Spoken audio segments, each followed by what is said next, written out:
Hello everyone, and welcome back to your daily government and financial news update.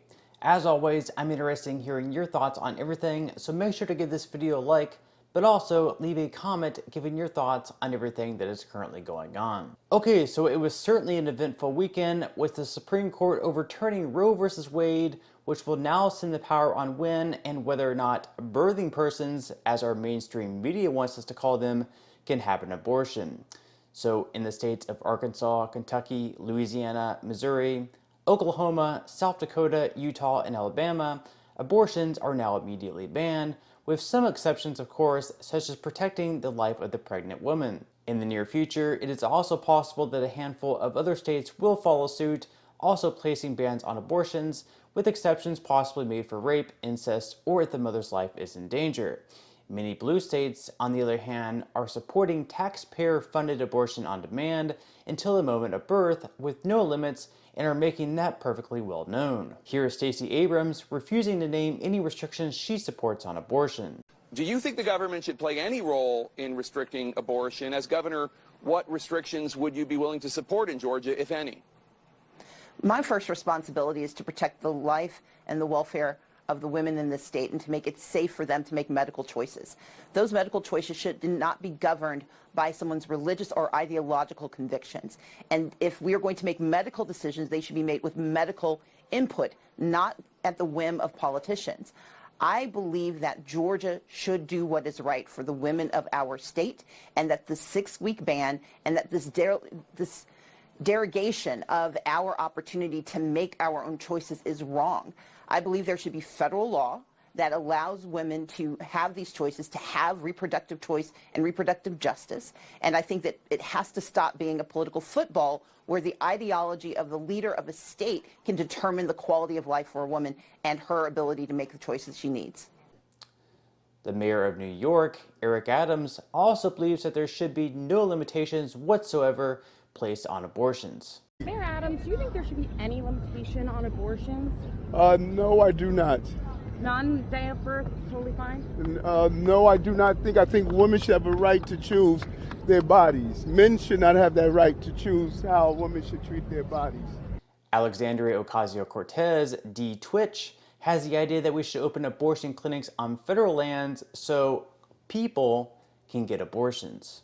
We have many ideas. We have some ideas coming from Senator Warren, signed a letter along with 25 other Democratic senators asking President Biden to explore opening healthcare clinics on federal lands in red states in order to help people access the healthcare and abortion services that they need.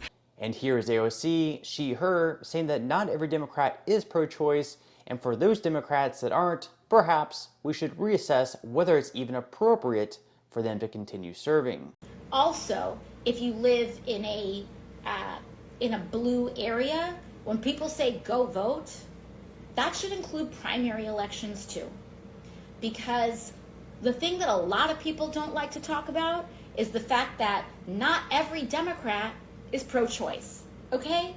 So the ones that aren't, we really need to reassess if it's appropriate for them to continue to serve in 2022.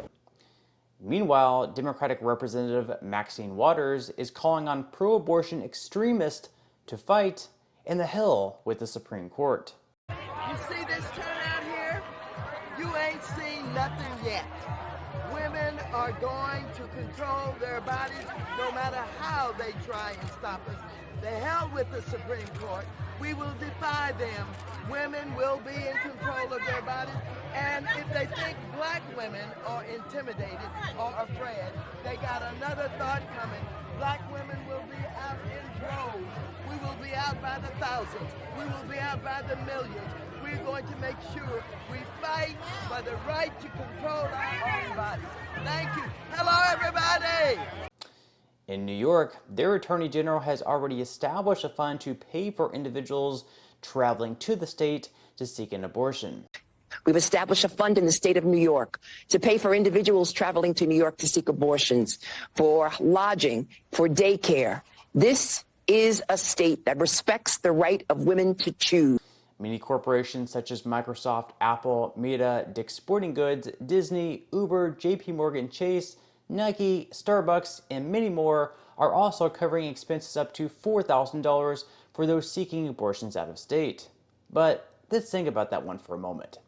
If these corporations are so willing to help those travel out of state to gain access for an abortion, why not offer the same amount for women who actually want to carry out their pregnancy? Why not give families $4,000 to help with medical expenses or to pay for childcare? As Fox News analyst Tucker Carlson puts it, it almost seems like these corporations are helping people get out-of-state abortions because, after all, perhaps those families are much cheaper for the company. President Joe Biden has also quickly condemned the Supreme Court's decision and said that the United States is now an outlier among developed nations in the world. With this decision, the conservative majority of the Supreme Court shows how extreme it is, how far removed they are from the majority of this country. They've made the United States an outlier among developed nations in the world. Of course, what he fails to mention is that only 5 countries in the world, including China and North Korea, actually allow for abortion on demand throughout the entire pregnancy. Back in 2006, just to show how much to the left that he's moved on the issue, the president said that abortions are always a tragedy and that he doesn't view it as a choice or a right. I do not view abortion as a choice and a right. I think it's always a tragedy, and I think that it should be rare and safe. And I think we should be focusing on how to limit the number of abortions, and they ought to be able to have a common ground and consensus as to do that. Meanwhile, many conservatives celebrate the ruling, with Mayra Flores, who recently flipped one of the seats in Texas that used to be controlled by Democrats in large numbers for many years, saying that if we want to see a real change in bringing the crime rate down, we need to raise a generation that respects life. Hallelujah. I woke up this morning praying for this, and I never thought that it would happen. This was a big win, not only for South Texas, because we are pro-life, somos pro vida, but it's also a big win for our country. If we want to see real change in bringing crime down, we need to raise a generation to respect life in the womb. Esta victoria es para nuestra comunidad hispana. Since Flores' first day in office, it seems as if House Speaker Nancy Pelosi has already taken a disliking to her.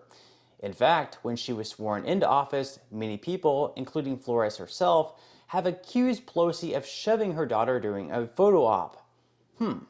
What do you think? We wanted our pastor to come into the picture. Pastor?